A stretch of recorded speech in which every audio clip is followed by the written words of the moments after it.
দেশের 18% মানুষ যে কোনো সময়ে গরিব হতে পারে। বিষয়টি আশ্চর্যজনক মনে হলেও বর্তমান অর্থনৈতিক অবস্থা সেই তথ্যই দিচ্ছে।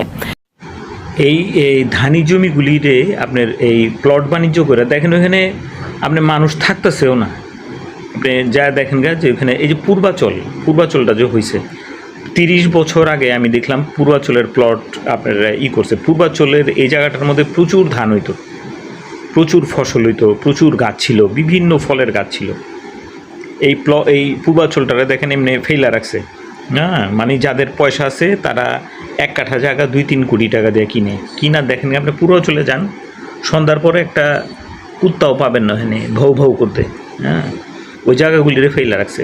গভর্নমেন্ট করে কি, এই বেশি ট্যাক্স পাবার আশায় যে বাড়িগুলি বানাইলে হোল্ডিং ট্যাক্স পাইব গভর্নমেন্ট, এরপরে বিভিন্ন শুল্ক পাইব, তারপরে যে জমি রেজিস্ট্রেশনের টাকা পাইব, তারপরে আপনার এই জায়গায় জমি হস্তান্তর হইব, এটার টাকা পাইব, বিভিন্ন টাকা গভর্নমেন্টের কাছে আইব।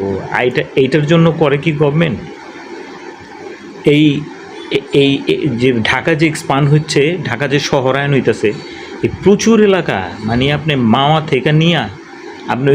থেকে নিয়ে ওই কাপাসিয়া, আর এইখানে মানিকগঞ্জ থেকে নিয়ে কুমিল্লা, প্রায় এটা শহরই হয়ে গেছে।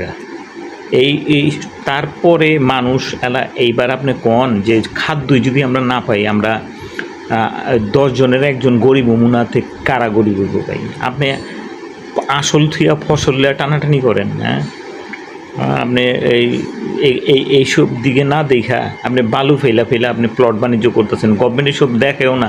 আমি অনেক সময় অবাক লাগে, গভর্নমেন্ট কি এগুলি বোঝে না নাকি?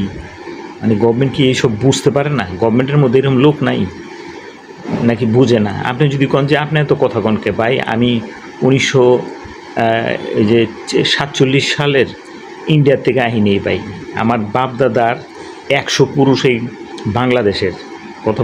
বেসরকারি গবেষণা প্রতিষ্ঠান power and participation research centre PPRC'র এক গবেষণায় উঠে এসেছে এমন তথ্য। এখন প্রতি 10 জনে 1 জন চরম দারিদ্র্যে ভুগছে। বিশেষজ্ঞরা বলছেন, মূল্যস্ফীতি ও রাজনৈতিক অস্থিরতা এখন অর্থনৈতিক অনিশ্চয়তার মূল কারণ। সাকিবুর রহমানের রিপোর্টে থাকছে বিস্তারিত।